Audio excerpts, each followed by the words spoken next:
Hey Arrow, how you doing? Doing fantastic. How about you? I'm doing great. Excited to be here. Dude, I'm excited to talk with you because I'll tell you what you guys are doing with The Chosen, it's taking what I've learned and studied with my own pastor, Stephen Furtick of Elevation, and you give it depth. It's almost like you put motion in the stories that they're sharing. 100%. I will say that's full credit to the writers. That's full credit to Dallas, Tyler, and Ryan. What they've done so beautifully is they've really flushed out these characters to make them human beings.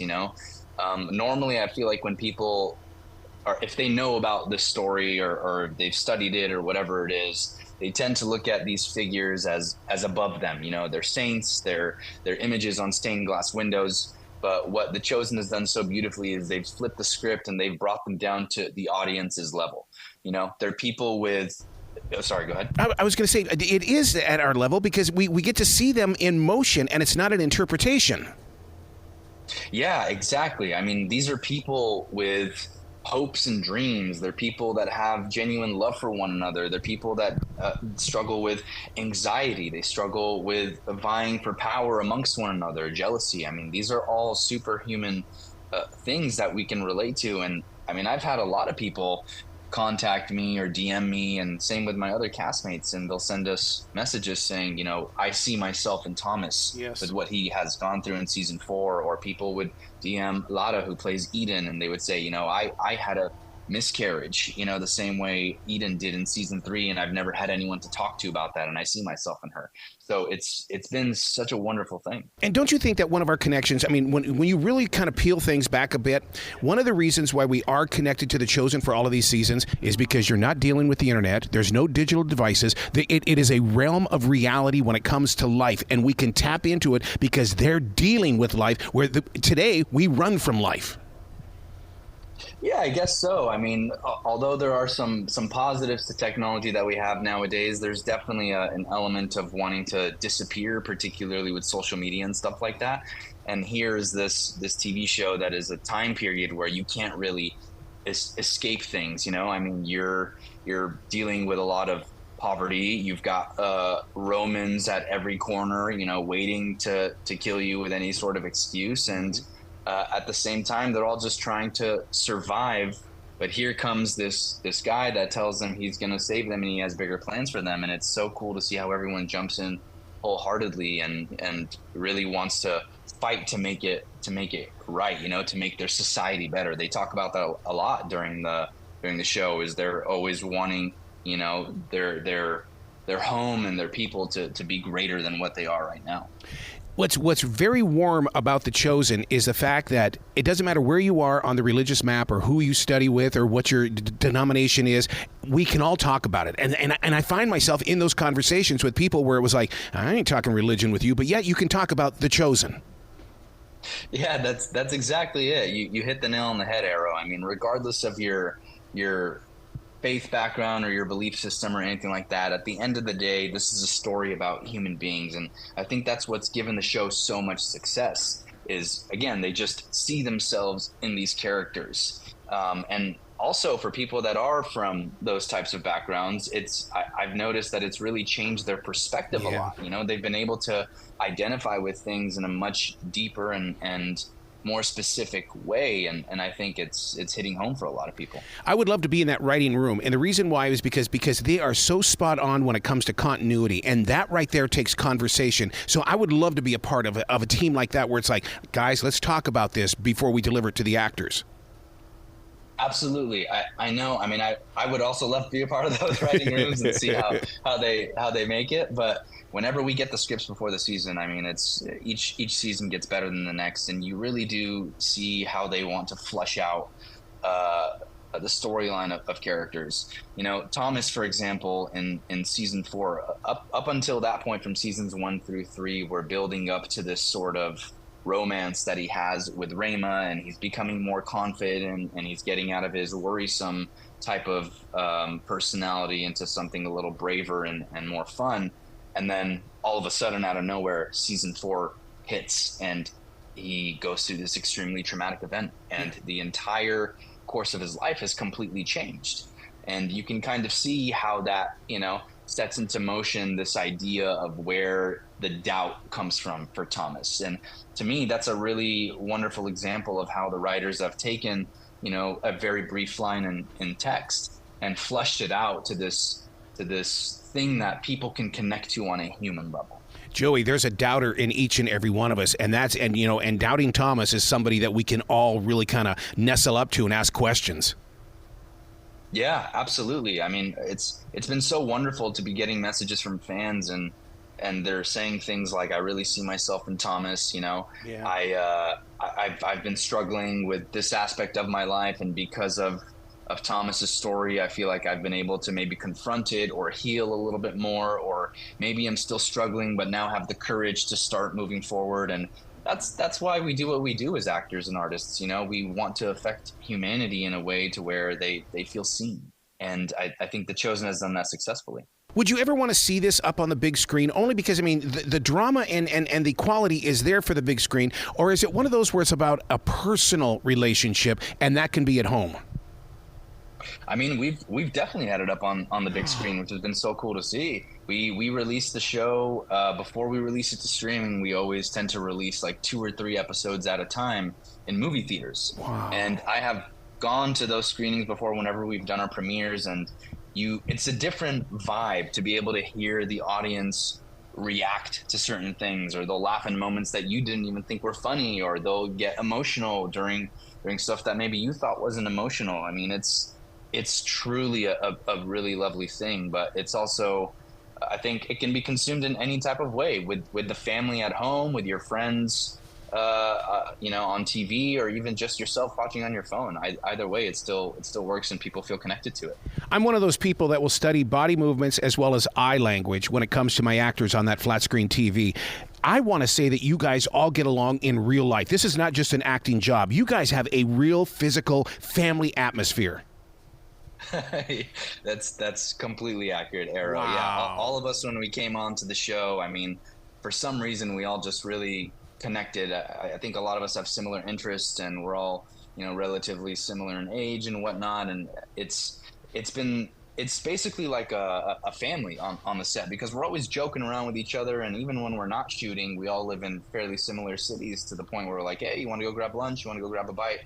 And I do think the fans see that being translated onto the screen as well. It feels like it's less work that we have to do to connect with one another, because there's this established trust, and it's been such a wonderful journey to be with these people. To make that transition to go from the set to the real world, mentally and physically, how do you deal with that? Because, even as a radio jock, it's hard for me to go from being inside a studio out into the real world, because we're all about theater of the mind. Yeah. Right, of course. I mean, look, at the end of the day, this is what we get paid to do. This is what we've been training for. We have to be able to shut it off once we leave. I remember many years ago, a teacher once said to me, if you're not turning it off once you're leaving the set, then there might be some other issues that are there that maybe you should be looking at, or whatever. But at the end of the day, we have to remember that we are playing house for a living. You know what I mean? So what we do is for entertainment, and while it might be affecting people in a very real way, which I love, we have to be able to turn it off once we leave. Some days might be a little bit harder than others, because they can be pretty physically grueling and exhausting sometimes, filming in the heat and the cold and all that kinds of stuff. But at the end of the day, once we walk out of there, we're immediately like, hey, you guys want to go grab some Raising Cane's chicken, or go grab a bite or something like that, and we're good to go. Well, because every musician will tell you that they're not singing lyrics, they're actually bringing that song out because they're living those words. It's got to be the same thing for the actors on The Chosen, is that you're not just spitting out some lines. I mean, you guys are really delivering that message. Of course, yeah. I mean, you have a full life that's happening, which is why TV shows and movies affect people the way they do. The actors and performers really have to believe that they are this person, and that they are really in these circumstances.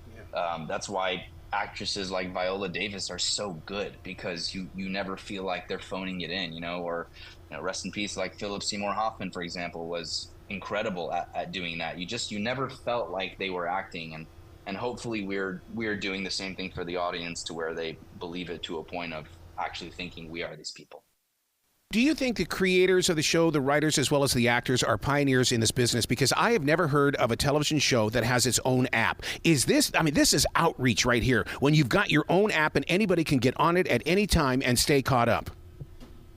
Absolutely. I think it's something that is so unique, and my feeling is this will change the industry eventually. I don't know in how many years, but I mean, to have a show that streams exclusively on its own app is pretty wild, and to do it for free, you know what I mean? To have people have this sort of pay it forward system that we have had, to where if you really feel affected by the show, you can donate to make it free for other people in different parts of the world. I mean, it's unheard of. No one has ever done anything like this. Well, once again, it's outreach. This to me is dropping the four walls of the church and stepping onto the streets of the real everyday guy. Yeah, absolutely. And it's I think such a gift to give to people, you know. And luckily the show has affected people in such a way that we are now being streamed on other platforms. I mean, we have season 4 that's being released on the CW starting September 1st. And the show is the Come and See Foundation, who we worked with, are looking to translate the show into 600 languages. Wow. And keep that accessible to people. So it truly is a completely different beast from anything that I've personally seen in Hollywood. Well, and kudos to CW, because in reality, if you go back through television history, a show like The Chosen was pretty much a CBS-driven show. But man, for the CW to step up and do what they're doing, I'm proud of that network for doing that. It's been really, really great. I mean, they streamed season 3 for us last time when they picked it up, and now it's great that we have season 4 picked up as well. They're wonderful, and it's been really exciting, and I'm curious to see the reactions to anyone watching it on the CW, whether you're going to be a first-time watcher or whether you're returning and watching it for the 10th time, which that's not an exaggeration. We've definitely had fans message us and be like, I'm on my 10th rewatch, which is pretty wild, you know? As that actor, how do you prepare for each episode? Because each one has a storyline, but it also has a different emotion. Yeah, honestly, it's full credit to the writers, in my opinion. They write it so wonderfully, and they make it a lot easier to be able to connect to these people as human beings. So full credit goes to them. One of the fun things about working on the show is we usually tend to shoot out of order. So some days you'll be shooting something from episode 7, and then the next day you could be shooting something from the intro of the show. And it's a fun challenge because you sort of have to remember where you are in the trajectory of the storyline. You know, you could be feeling a certain type of way in episode 1 and be completely different by episode 2. So it's a fun challenge to be able to remember that kind of stuff. That freaks me out, and the reason why is because when it comes to acting like that, if you were on the stage, you couldn't do that. You know, to do different episodes at different times. And so, I mean, to see that you guys are doing that, you would have to just, I guess, trust. You know, relinquishing your acting skills. It's like, okay, I trust you. This is our scene. Let's go. That's absolutely it. There's definitely pros and cons to doing either or. You know, I came from a background of theater, and I love doing it, and I still want to continue to pursue it and do it. But with that, just like you're saying, Arrow, you're starting from point A and going all the way to point Z. It's a linear trajectory. Whereas, and that can be really fun, you know. And then you have the opposite end of the spectrum with film and TV, where you can do anything at any time. I remember watching an interview with Rami Malek when he did Bohemian Rhapsody, and I think he mentioned that the first day of shooting was the massive concert that Queen did, where it had like over 1 million people. That was his first day of shooting. You know, like, that's pretty crazy. I mean, he didn't have time to rev up into it or anything like that. He just has to go and be Freddie Mercury, and it can be daunting sometimes, but it can also be extremely thrilling and fun. So I love that aspect of it. You know, you talking about how you came from that live stage, that explains a lot why I can be in the kitchen listening to the show and feel your lines reach me, because you know how to reach that person that's up there in the nosebleed section by projecting and by being present. That's really, really kind of you to say. And, you know, at the end of the day, I just hope people have been enjoying the performances and that the show is affecting them in some kind of way. So it's been a lot of fun, and I'm excited to see what the rest of the show has for us. But you know what, though? You talk about that performance, but I think they're loving the story, too. I think they're really getting into the storyline, because now they feel like, well, this could be my weekly dose of, I went to church today, I saw The Chosen. Yeah, absolutely. And even for people that don't come from those belief systems or faith backgrounds or anything, I mean, regardless of what you do believe, at the end of the day, it's a show about human beings, and these human beings go through the exact same things that you and I do. I mean, they have hopes and dreams and love and desire, and they also have, jealousy. They vie for power between one another. They have insecurities and anxieties and all this kinds of stuff. And I think that's what has made The Chosen so successful, is people just really feel like they can connect to these characters. As an actor, do you go back and study people like Michael Landon and Angela Lansbury, who also did stories like this, not like The Chosen, but the stories that have a deeper purpose? Honestly, I think you can find a deeper purpose in any sort of movie or TV show that you watch. I mean, there's a reason a movie like E.T. can affect people in such an emotional way.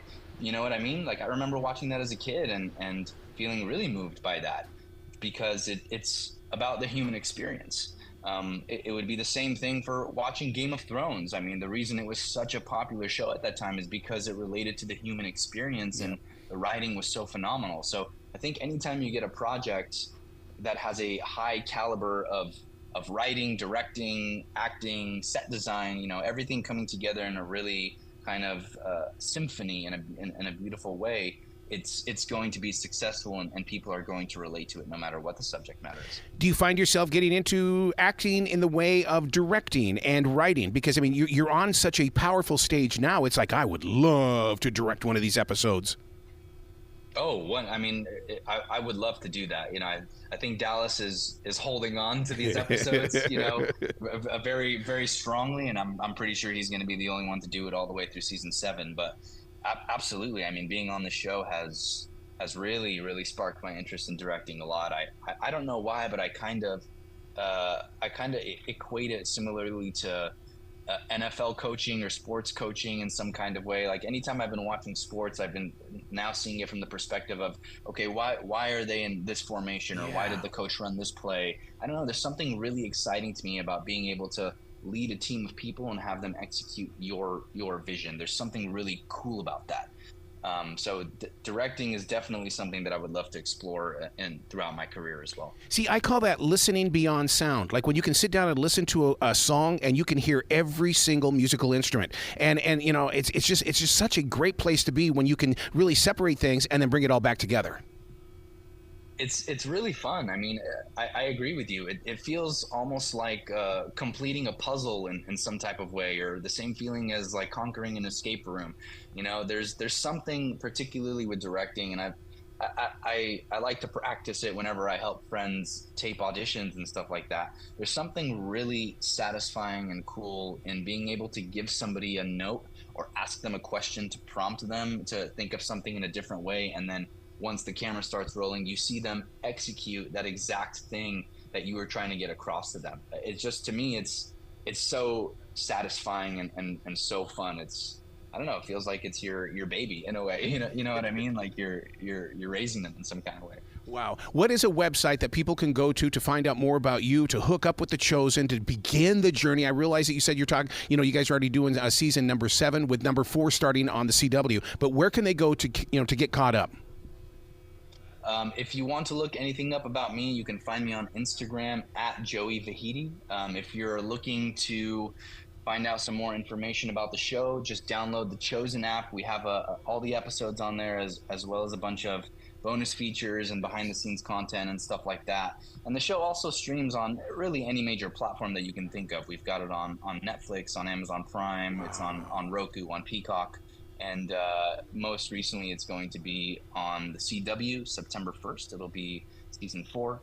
And hopefully we can get season 5 out to everybody as soon as possible, as we just finished filming that about a month ago. I love it. Joey, you got to come back to the show anytime in the future. The door is always going to be open for you. 100%. Thank you so much, Era. I appreciate it and would love to chat with you again sometime. Excellent. Well, you be brilliant today, okay? Thank you. Appreciate that. I'll talk to you soon.